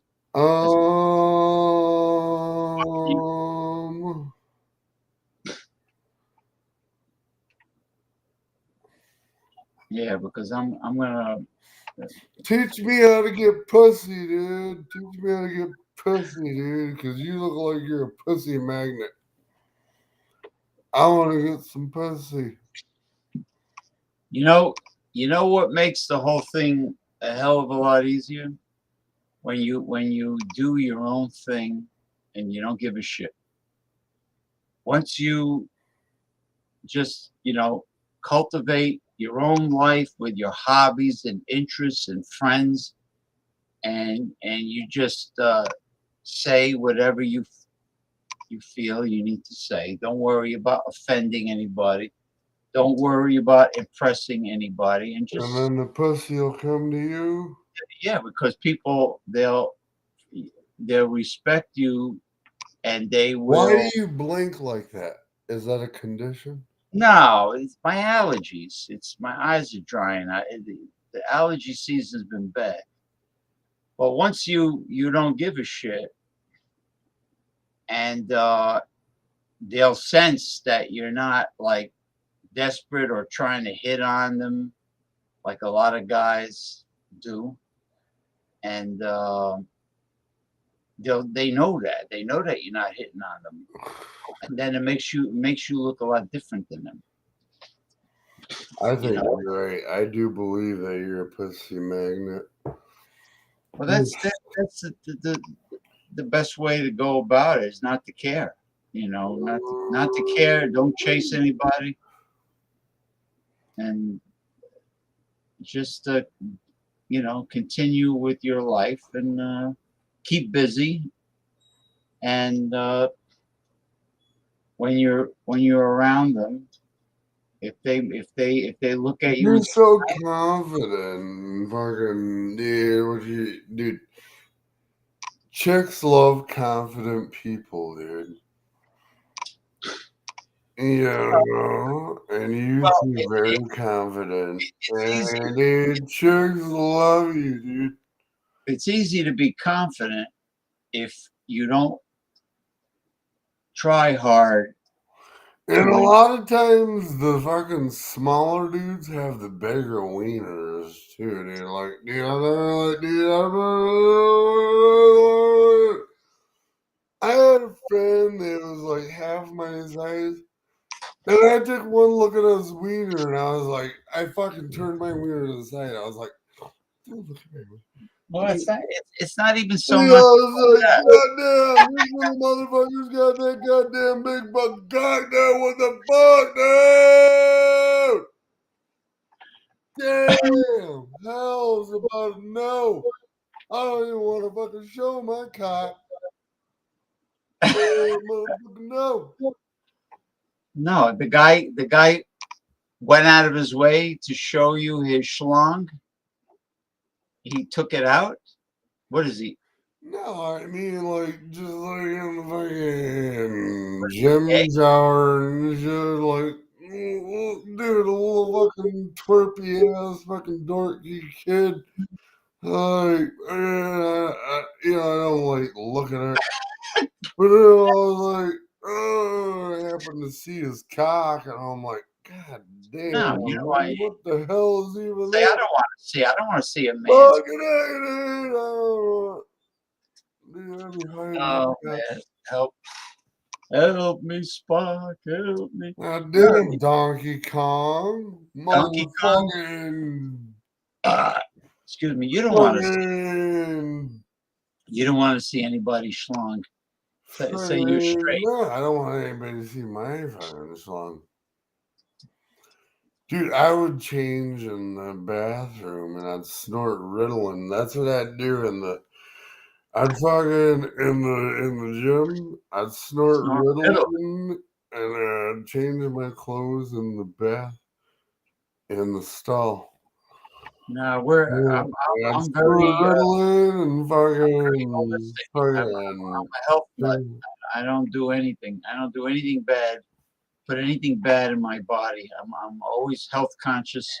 This is what I would do, dude. Like, I don't know. In 8th grade, I found out that Ritalin can get you high, and I just started snorting the fuck out of it, dude.